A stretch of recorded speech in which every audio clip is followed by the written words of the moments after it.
تو اس میں کچھ تھوڑی جھڑپ ہوئی، جس کی وجہ سے پھر وہاں کے طے کے قبیلے کے لوگوں کو قیدی بنایا گیا۔ تو اس میں حاتم طائی کی بیٹی بھی قید ہو کے آئی۔ تو جب وہ مدینے پہنچی تو اس نے اپنا تعارف کروایا کہ میں حاتم طائی کی بیٹی ہوں، والد میرا ہلاک ہو گیا ہے، محافظ میرے قید ہو گئے ہیں، میرا باپ سخی تھا اور وہ مہمانوں کو کھانا کھلاتا تھا، مصیبت زدہ لوگوں کے کام آتا تھا، آپ مجھے آزاد کر دیں۔ آپ نے فرمایا بے شک تیرا باپ ایسا ہی تھا، بہت سخی تھا، بہت لوگوں کی خدمت کرتا تھا، تو ہم اس کے احترام میں تجھے آزاد کرتے ہیں۔ تو اس نے متاثر ہو کے کلمہ پڑھ لیا۔ عدی بن حاتم رضی اللہ عنہ کے تعلقات تھے قیصر و کسریٰ کی حکومت سے۔ تو جب یہ واپس آئیں تو انہوں نے عدی سے کہا کہ تو کدھر دھکے کھاتا پھرتا ہے، جا مدینے میں دیکھ، میں ایک شخصیت کو دیکھ کر آئی ہوں، اس پر ایمان لیا۔ تو عدی بن حاتم رضی اللہ تعالیٰ عنہ یہ شکاری تھے، شکار کے جتنے مسائل ہیں وہ ان کی روایات سے امت کو پہنچے ہیں۔ شکاری کتے رکھے ہوئے تھے، اس سے یہ شکار کھیلتے تھے۔ کہتے ہیں جب میں مدینہ پہنچا تو میں نے دیکھا کہ اللہ کے نبی کو ایک بڑھیا عورت ہاتھ پکڑ کے کھڑی ہوئی باتیں کر رہی۔ تو میں نے پوچھا کہ یہ کون ہے؟ لوگوں نے کہا یہ ہمارے نبی ہیں۔ تو فرمانے لگے میرے دل میں فوراً آیا کہ یہ بادشاہ تو نہیں ہے، بادشاہ ہوتا تو یوں گلی میں کوئی عورت اس کا ہاتھ پکڑ کے نہ کھڑی ہوتی۔ بادشاہوں کا جاہ جلال انہوں نے دیکھا ہوا تھا۔ پھر آ کے ملا اور کہنے لگا میں عدی بن حاتم ہوں۔ تو آپ نے اس کو بڑا وارم ویلکم کیا اور اس کو لے کر اپنے گھر تشریف لے گئے اور ان کو سراہانے پر بٹھایا، خود نیچے بیٹھے۔ تو عدی کہنے لگے میں نے دل میں کہا کہ یہ واقعی بادشاہ نہیں ہے، بادشاہ ہوتا تو خود سراہانے پہ بیٹھتا، مجھے یہ نیچے بٹھاتا۔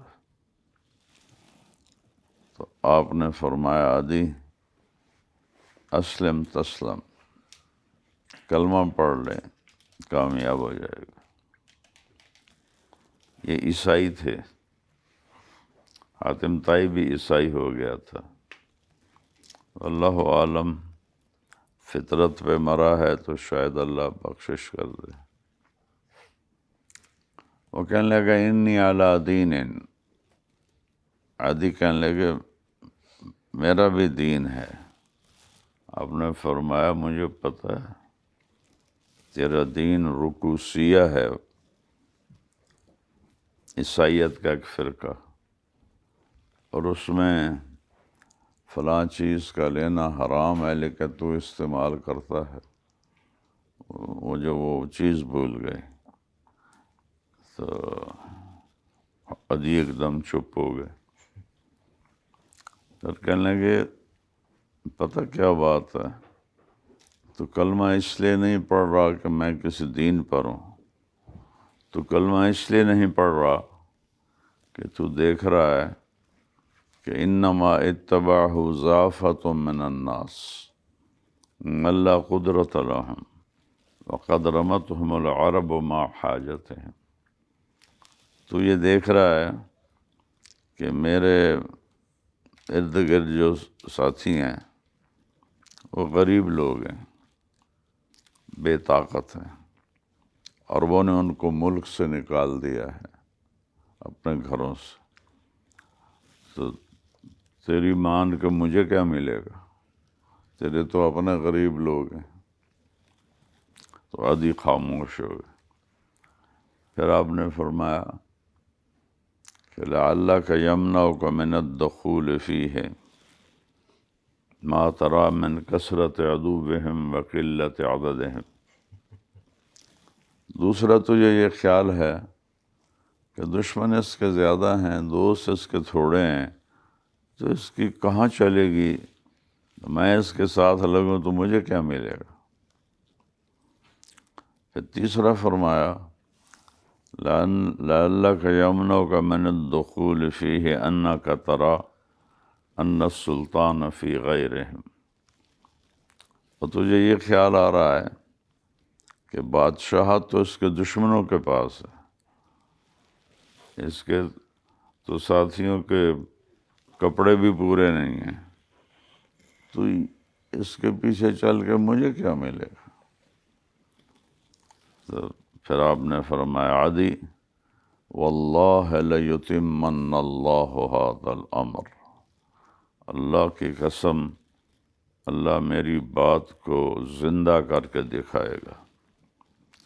وَلَتُفْتَحُنَّ كُنُوزُ کسریٰ، اس وقت ایران کا جو بادشاہ تھا اس نے کیسر کو شکست دے کر بہت بڑی سلطنت بنا لی تھی، اور کسریٰ کے خزانے فتح ہوں۔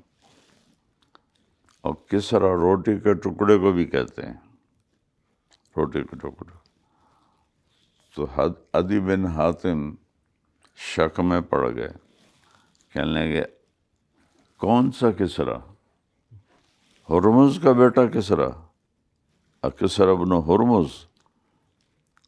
ہم نے کہا ہاں، کسریٰ بن ہرمز کے خزانے فتح ہوں گے اور تو ان میں شامل ہوگا۔ اور کسریٰ کا دربار یہ تھا، اس کے دربار میں جانے کی شرائط میں سے ایک شرط یہ تھی کہ ٹوپی کی قیمت 1,00,000 درہم ہو۔ 1,00,000 درہم کی ٹوپی اگر اس کے سر پر نہیں ہے اندر نہیں جا سکتا تھا۔ اور اس کا جو تخت تھا اس کا نام تھا طاقدیس، وہ 170 ہاتھ چوڑا تھا لمبا، اور 110 ہاتھ چوڑا تھا، اور اس میں 500 سونے کے گنبد لگے ہوئے تھے، اور 1,40,000 چاندی کے کیل گڑے ہوئے تھے، اور سارا موتیوں اور جواہرات سے وہ مزین تھا۔ اور اس کے سامنے ایک قالین بچھایا جاتا تھا جو 1 ایکڑ لمبا چوڑا تھا، 1 ایکڑ، 1 ایکڑ 1 پیس، 1 پیس، اور اس میں پورے ایران کا نقشہ تھا۔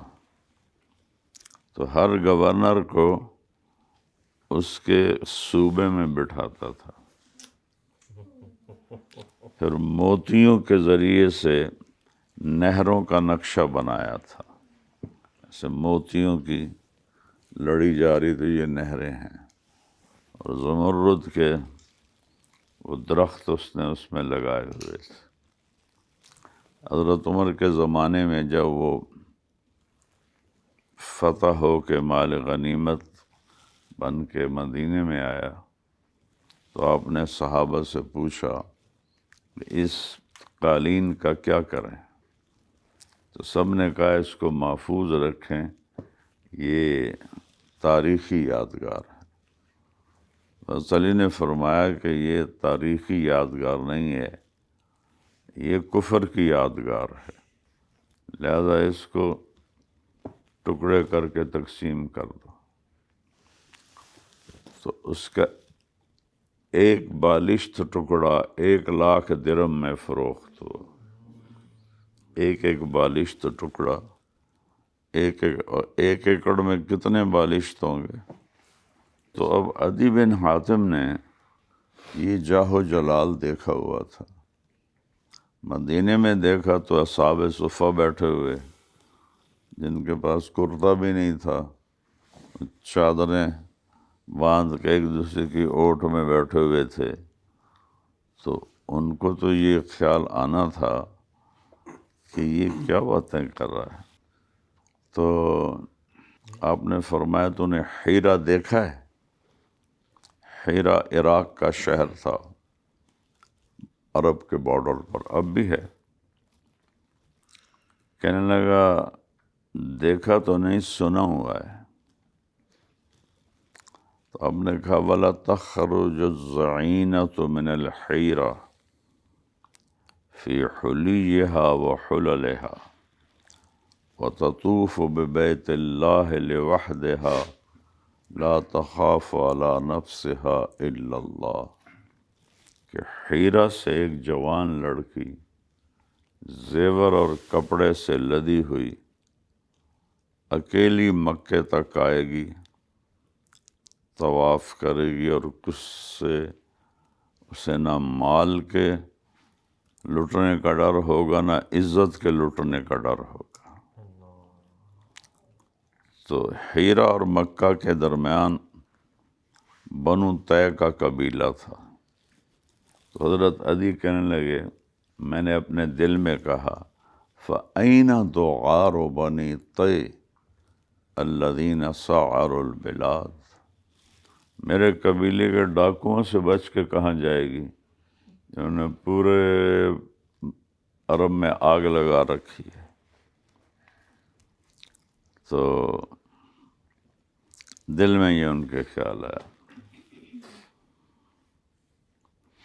تو پھر اللہ نے ان کو کلمے کی توفیق بخشی۔ ان کے جو قبیلے کے سب سے بڑے ڈاکو تھے ان کا نام تھا رافع بن عمیرہ الطائی۔ تو حضرت خالد بن ولید عراق میں لڑ رہے تھے۔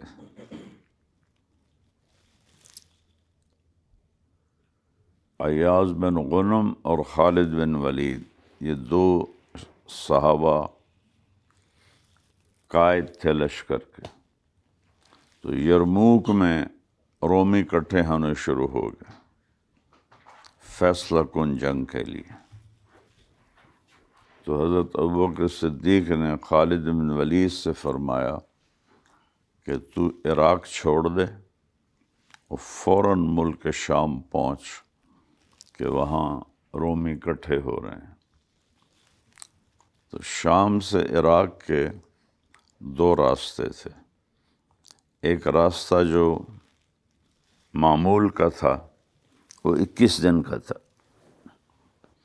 اور ایک راستے میں صحرا پڑتا تھا وہ 7 دن کا تھا۔ تو خالد بن ولید نے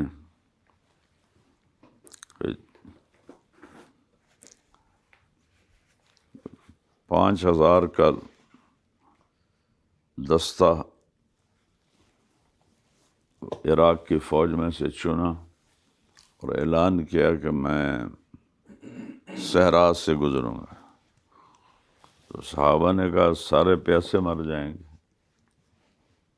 تو ایک وقت ہے عدی کہہ رہے ہیں میرے قبیلے کے ڈاکوؤں سے بچ کے کہاں جائے گی، اور ان کا ڈاکوؤں کا جو بڑا سردار تھا وہ تھا رافع۔ تو جب صحابہ نے کہا کہ پیاسے مر جائیں گے تو فرمانے لگے جس لشکر میں رافع ہو وہ پیاسا نہیں مر سکتا۔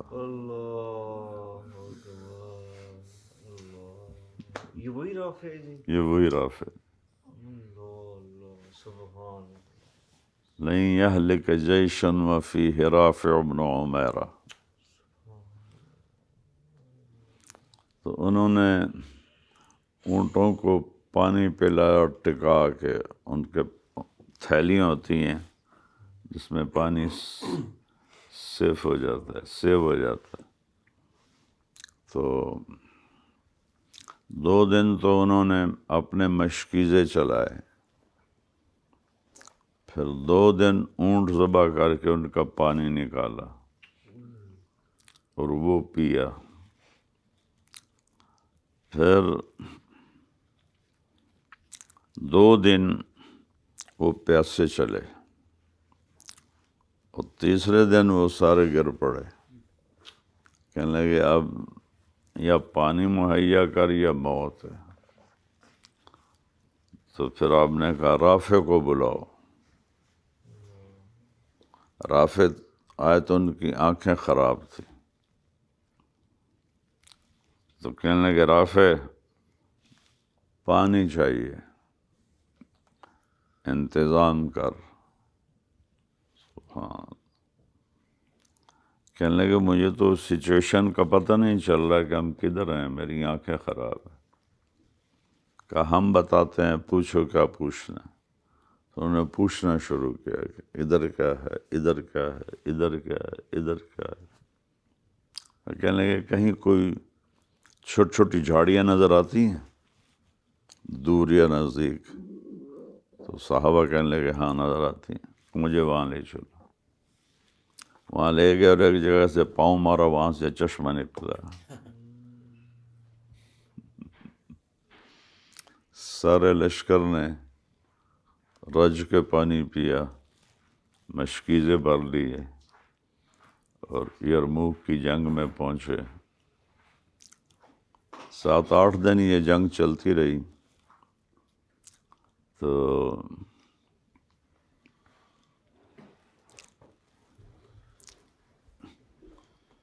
رومیوں کے لشکر میں 60,000 عیسائی تھے، عرب، بنو غسان. اردن میں کرک گئے تھے اب لوگ، جی کرک میں آج بھی آباد ہیں وہ غساسینا. 2 عرب قبیلے محروم ہو گئے ایمان سے، ایک بنو تغلب اور ایک بنو غسان. باقی سب کو اللہ نے کلمہ دے دیا تھا، نصیب کی بات. میں کرک گیا تھا تو مجھے تو پتا تھا کہ یہاں رہتے ہیں، تو میں ان کو دیکھ کے پہچان لیتا تھا کہ یہ عیسائی ہے. تو باہان جو سردار تھا جنگ یرموک کا، رومیوں کا، اس نے ایک دن تجویز پیش کی. جبل بن ایہم، یہ غسانیوں کا سردار تھا، کہ آج صرف تم نکلو اور ان سے لڑو کہ لوہا لوہے کو کاٹتا ہے. تو پتہ چلا کہ کل 60,000 صرف عرب نکلیں گے. تو خالد بن ولید رضی اللہ تعالیٰ عنہ نے، اس وقت حضرت عمر خلیفہ بن گئے تھے، انہوں نے حضرت خالد کو امارت سے ہٹا دیا تھا. ابو عبیدہ سے کہنے لگے مجھے 30 آدمی دے دو، میں ان سے جا کے لڑتا ہوں. تو ابو سفیان کہنے لگے جدن ام ہزلن، یہ سنجیدگی سے کہہ رہے ہو یا مذاق کر رہے ہو؟ تو خالد کہنے لگے جبار فی الجاہلیہ و خوار فی الاسلام. جاہلیت میں تو بڑا دلیر بنتا تھا، اسلام میں آ کے بزدل ہو گیا. ہماری مدد کوئی عدد پہ تھوڑا ہوتی ہے، اوپر سے ہوتی ہے. تو ابو سفیان کہنے لگے پھر انصاف کی بات یہ ہے کہ 30 نہیں 60 لے جا. 60,000 کے مقابلے میں ایک.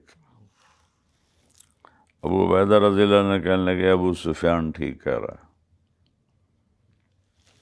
تو فرمانے لگے کہ ابو عبیدہ اب چناؤ تم خود کرو کس کس کو لے جاؤ گے؟ تو کہنے لگے اس لشکر میں ایسے لوگوں کو جانتا ہوں جب وہ ایسے ہاتھ اٹھاتے ہیں تو ان کے ہاتھ کبھی بھی خالی اللہ نہیں لوٹاتا۔ ان کا پھر تو سلیکشن کر، تو انہوں نے پہلا نام لیا این فضل ابن العباس، عباس کے بیٹے فضل۔ این زبیر ابن العوام، اور این رافع ابن عمیرہ الطائی۔ کون؟ ڈاکو۔ جو ایسے کرتے ہیں تو اللہ ان کے ہاتھ خالی نہیں لوٹاتا، اس میں رافع بھی تھے۔ این عمر التمیمی، این عبداللہ بن عمر، این ابو ایوب انصاری، این ہاشم المرقال۔ پہلے تو مجھے نام یاد تھے، اب میں تو آپ کو ایسے ہی اچانک فی البدی سنا رہا ہوں۔ تو آپ نے 44 آدمی چنے انصار میں سے، اور 16 چنے مہاجرین میں سے۔ تو ایک انصاری کہنے لگا کہ خالد اپنی قوم کو بچا رہا ہے اور ہماری قوم کو مروا رہا ہے۔ تو از خالد نے سن لیا، کہنے لگے میرے پیارے واللہ ایسی کوئی بات نہیں ہے، میں نے اللہ کے نبی کے ساتھ جہاد میں شرکت کی ہے، جب بھی مشکل وقت آتا تھا تو آپ انصار کو آگے کرتے تھے، اس لیے میں انصار کو آگے کر رہا ہوں۔ زرار ابن ازور، تو عبادہ بن صامت، شرحبیل بن حسنہ، عبد الرحمن بن ابو بکر۔ تو ان سب سے کہا کہ چلو بھائی آج رات تیاری کرو صبح کے لیے۔ تیاری کیا تھی کہ ساری رات یہ جاگ کے نفل پڑھ کے روتے رہے اور مانگتے رہے۔ زرار بن ازور بڑے اونچے قد کے تھے اور ننگے بدن لڑتے تھے ہمیشہ۔ وہ کہتے تھے میں کوئی جینے کے لیے تھوڑا آگے آ رہا ہوں، میں تو مرنے کے لیے آ رہا ہوں، تو زرہ کیوں پہنوں؟ تو زرہ نہیں پہنتے تھے، صرف ایک تہمد اور نیزہ، اس سے لڑتے تھے۔ تو سب سے زیادہ اونچی آواز حضرت زرار کی تھی رونے کی پورے لشکر میں۔ تو صبح خالد ابن ولید تیار ہو کے آ گئے، تو حضرت زبیر بن عوام کو ان کی بیوی حضرت اسماء گھوڑے کی لگام پکڑے چھوڑنے آئی۔ حضرت اسماء ابوبکر صدیق کی بیٹی، اور زرار بن ازور وہ اسی طرح ننگے بدن آ گئے۔ تو حضرت خالد نے فرمایا واپس جا، زرہ پہن کے آ، اور نیزے کی بجائے تلوار لے گیا۔ آج زرہ کی ضرورت ہے، اور آج نیزہ نہیں چلے گا، آج تلوار چلے گی۔ تو ان کو واپس بھیجا، انہوں نے زرہ پہنی، تلوار لی۔ تو جب یہ لوگ سامنے آئے نا جبلہ کے لشکر کے، تو وہ سمجھا یہ صلح کرنے آئے ہیں۔ تو وہ کھڑا تھا سینٹر میں، تو کہنے کا دیکھا نا، ڈر گئے، آج آ رہے ہیں صلح کرنے، ایسی شرطیں رکھوں گا ذلیل کر دوں گا، اور گھوڑا بڑھا کے پہلی صف میں لے آیا۔ تو اس کا تو 100% یہی ذہن تھا، کہنے لگا آج ایسی شرطیں رکھوں گا تو میں چھٹی کا دودھ یاد دلا دوں۔ خالد ابن ولید فرمانے لگے کس بات کی شرط ہے؟ کہا تم صلح کرنے نہیں آئے ہو؟ نہیں ہم تو لڑنے آئے ہیں. اس نے وہ بھی آگے عرب تھا. کہنے لگا عرب کی مائیں کیا کہیں گی کہ 60 پہ حملہ کر دیا 60,000 نے. جاؤ تیاری کر کے آؤ, میں حملہ نہیں کروں گا. تو خالد بن ولید نے فرمایا تو پہلے ہم سے نمٹ تو لے, پھر اس کے بعد ضرورت پڑے گی تو ہم بلا لیں گے. اور کچھ اور اس کو طنزیہ جملے بولے تو وہ اس کو غصہ چڑھ گیا. اس نے کہا اٹیک کرو ان کو, ایک ہی وار میں ان کی گردنیں اڑا دو. 60 آدمی ایک لائن میں تھے اور 60,000 کا اٹیک تھا, صف نہیں توڑ سکے. پھر دوسری دفعہ اٹیک کیا, صف نہیں ٹوٹی. تیسری دفعہ جب اٹیک کیا تو صف میں دراڑ آ گئی. حضرت خالد بن ولید نے فرمایا کہ ٹولیاں بن جاؤ, کمر اندر کر لو, سینے سامنے کر لو. 6 کی ٹولیاں بن کے نا الگ الگ ہو کے ان سے لڑو.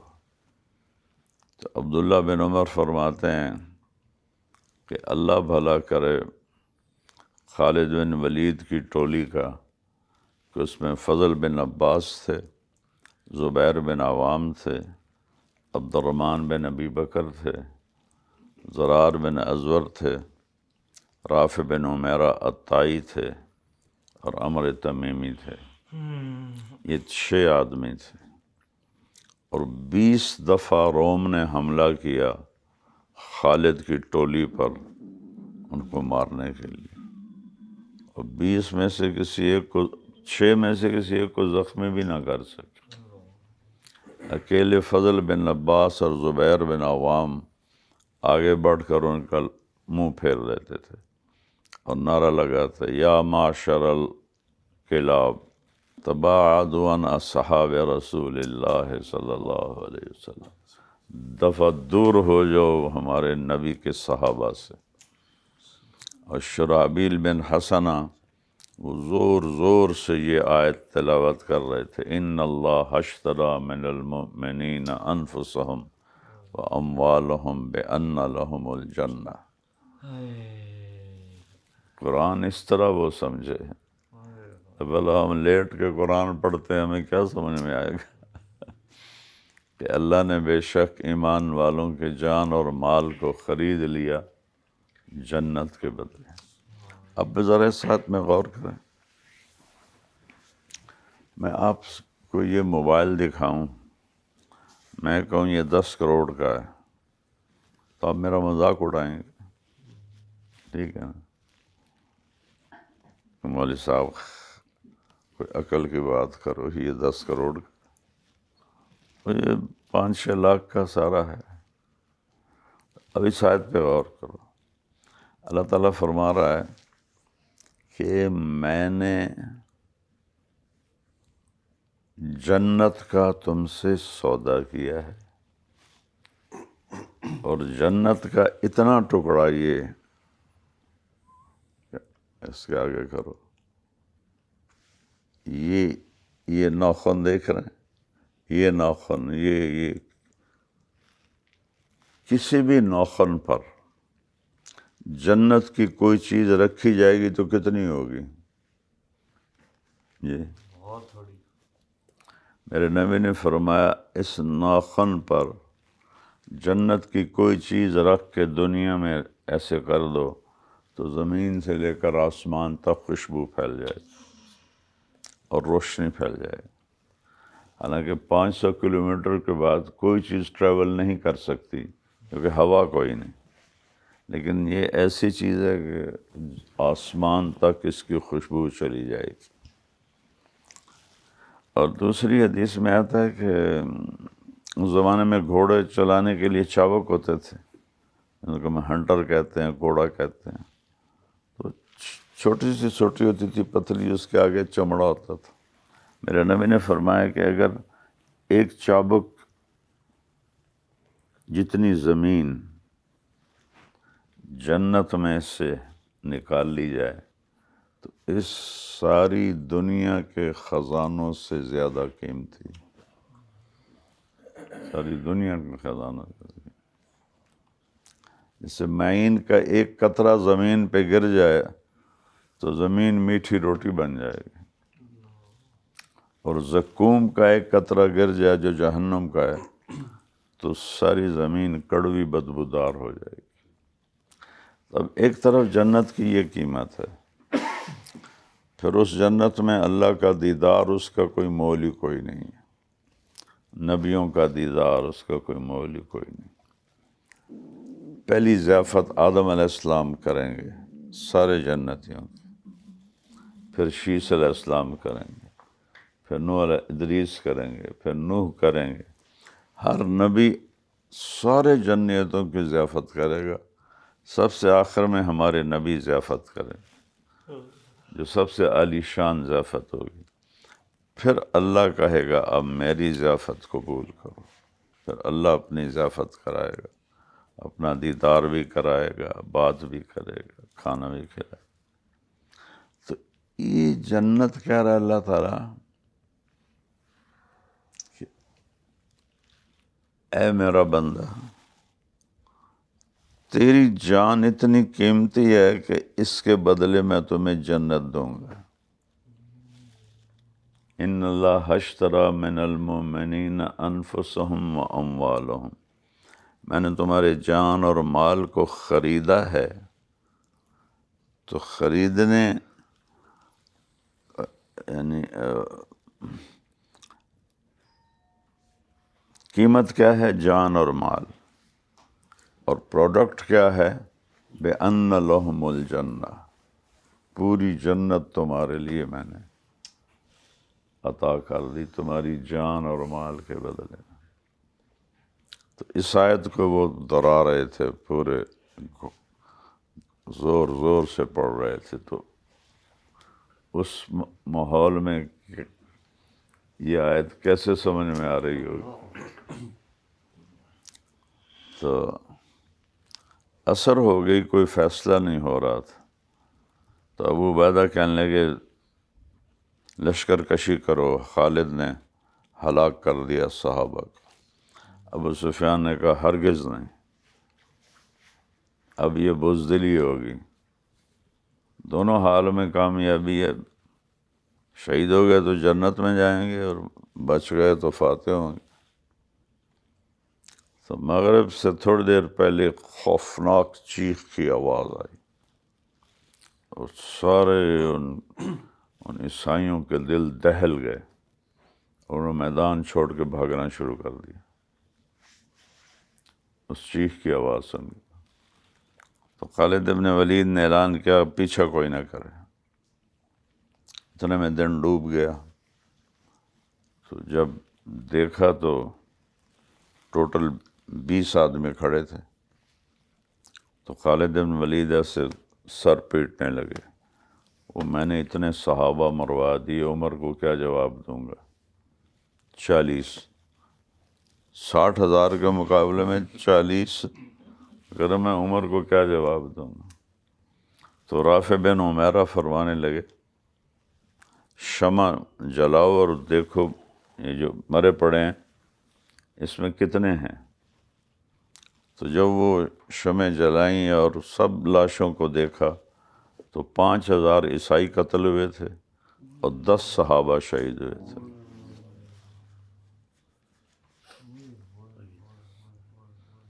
کہ باقی کہاں گئے؟ تو کسی نے کہا وہ پھر تیری بات انہوں نے سنی نہیں، وہ پیچھے نکل گئے ہوں گے۔ تو ابو عبیدہ رضی اللہ عنہ کہنے لگے پھر کون جائے گا ان کے پیچھے؟ خالد بن ولید کہنے لگے انا انشاءاللہ، میں جاؤں گا۔ تو ابو عبیدہ کہنے لگے تو بہت تھک گیا ہے، زخمی بھی ہے، تو آرام کر، میں کسی اور کو بھیجتا ہوں۔ کہنے لگے اما الراحہ فغدا انشاءاللہ فی الجنہ، راحت انشاءاللہ کل جنت میں ہے۔ اور اپنے ادھر گھوڑا بھگا دیا، 7 دوسرے بھی ہو گئے۔ تو ادھر سے گھوڑوں کی ٹاپ کی آواز آئی، تو خالد ابن ولید نے اللہ اکبر کا نعرہ لگایا، تو ادھر سے بھی آواز آئی اللہ اکبر، تو خالد بن ولید کہنے لگے فضل بن عباس، انہوں نے کہا خالد بن ولید، دونوں نے آوازوں کو پہچان لیا، کہا ہاں، کہا کدھر نکل گئے تھے، کہا میں ان کا پیچھا کرنے گئے تھے، وہ پتہ نہیں کتنے مارے، وہ تو گنے ہی نہیں،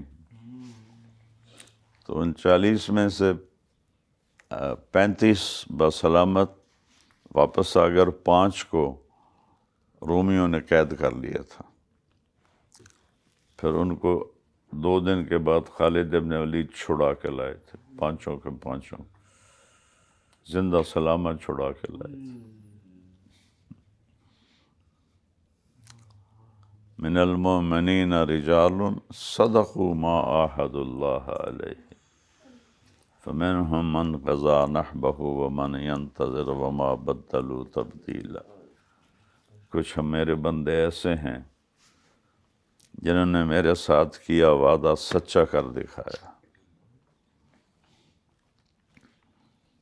اور کچھ میرے پاس پہنچ گئے ہیں اور کچھ انتظار میں ہے کہ ہماری باری کب آئے گی اللہ کے پاس جانے کی، اور وما بدلوا تبدیلا، اور ذرا بھی ان میں تبدیلی کوئی نہیں ہے۔ اسی یرموک کی جنگ سے پہلے وہ ایک چھوٹا قصبہ تھا، وہاں خالد ابن ولید رضی اللہ عنہ 10 آدمیوں کو لے کر گئے کہ وہاں کے حالات لیں، تو آگے پتہ چلا کہ وہ تو